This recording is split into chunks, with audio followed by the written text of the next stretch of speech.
بسم الله الرحمن الرحیم. استادان عزیز، با استفاده از تکنولوژی میخواهیم پلان تقویمی خود را در وقت کمتر تنظیم کنیم یا آماده بسازیم که در این فایل پلان های تقویمی صنف های جداگانه که از صنف اول الا صنف 12 به طور جداگانه و تمام مضامینشان پلان تقویمی ساخته شده که راهنمای استفاده فایل پلان تقویمی موجود است. پلان تقویمی برای تعلیم متخصصی که ساعت درسی یک مضمون در هفته نشان میده و حجم کتاب 2 درج است. پلان درسی 6 ساعته، پلان درسی 7 ساعته در روز، لایحه وظایف معلم و جدول ارزیابی شاگردان دهی می باشه که ما از اینجا میخواهیم پلان تقویمی را برایتان به معرفی بگیریم که در این حجره پلان تقویمی مکاتب که هستند، نام ریاست و آمریت هر استادی که استفاده میکنه میتونه از خود درج بکنه. سال تعلیمی هم هر سال تعلیمی که بود سال تعلیمی درس میکنی. اینی حجره که است تمام حجره را در صورت نیاز به تغییرات در ورق اول تغییرات میده، در ورقه دیگه طور خودکار تغییرات اضافه میشه. از این قسمت که تا به این قسمت که از قبل شماره است، ماه هاست، تعداد ایام است، روزهای جمعه ماه است، روزهای رخصتی عمومی، روزهای امتحان 4 ماه، روزهای رخصتی تابستانی و روزهای رخصتی معلمه در این قسمت درس میکنی و در این ستون ساعت درسی در یک ماه از یک مضمون مشخص میشه. ساعت روزهای درسی را مشخص و اینجا هفته های درسی در یک ما چند هفته درسی اینجا از همین فایل بالای ما یعنی مجموعهش است که مجموعهش ما در نظر گرفته پلان تقویمی ها ترتیب میکنیم. و در این قسمت که از این حجره را میتونیم ورق اول یا پلان تقویمی اول تغییرات بدیم در تمام صفحاتی در این فایل که موجود است. این یک فایل یا یک شیت مکمل تغییرات اضافه میشه. تنها در اینجا و اینجا مضمون، صنف، نام مکتب و مدرس درس میکنیم.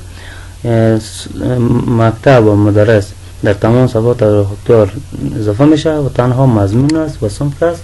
از هر صنف و هر مضمون جداگانه نمیشه. ما اینجا ریاضی صنف 12 با معرفی میگیریم که اینجا مضمون میشه و اینجا صنف 12 که صنف 12 پلان تقویمیش ترتیب میکنیم و اینجا پس مضمون نوشته میشه و در اینجا صنف 12 نوشته میشه که صنف 12 درس کردیم.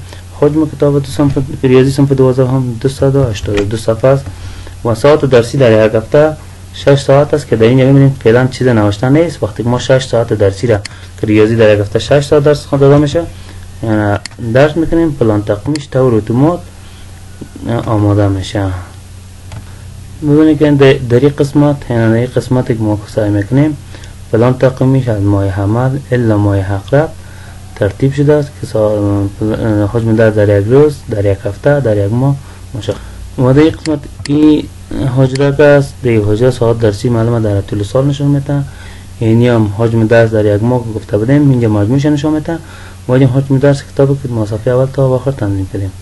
در این قسمت ببینید فیزیک صنف 12 نام شده درس کنیم. اینجا خانه شکل سفید است درس میگه جداگانه و اینجا صنفش که 12 است. مکتب و مدرسش میبینید که وقت رسیده. فیزیک مضمون فیزیک وقتی درس کردیم صنفشون 12 و حجم کتاب 183 صفحه، ساعت درسشم 3 ساعت است در یک هفته که نبینه هر ماه حمل الا ماه میزان که دیگه نشان داده میشه برتان پلان تقویمیش مشخص گردیده است. و در این فایل ماه عقرب شما از فیزیک صنف 12 مشخصی که مجموع حجم آخری کتاب است. یعنی تعداد هفته هایی که ما در هفته ما درس تدریس میکنیم این است و اینجا ساعت درسی در یک هفته که ما وقت ما درس میکنیم این است. و در این فایل این فایل حجم سفید است که مضمونم فعلا نوشته نکردیم، صنف نوشته کردیم. یعنی حجم مضمون، صنف و حجم کتاب و ساعت درسی در یک هفته است.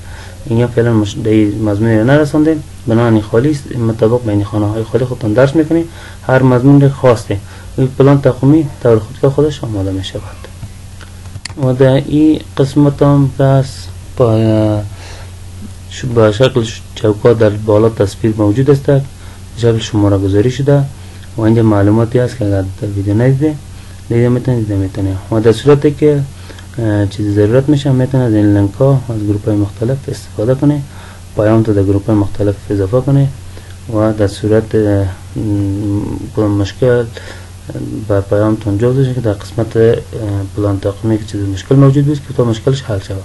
منتظر انتقادات، نظریات، پیشنهادات شما عزیز هستیم تا برای بهتر شدن فایل های بهتر و بیشتر با استفاده از تکنولوژی که در وقت کم ما بتونیم به هدف برسیم.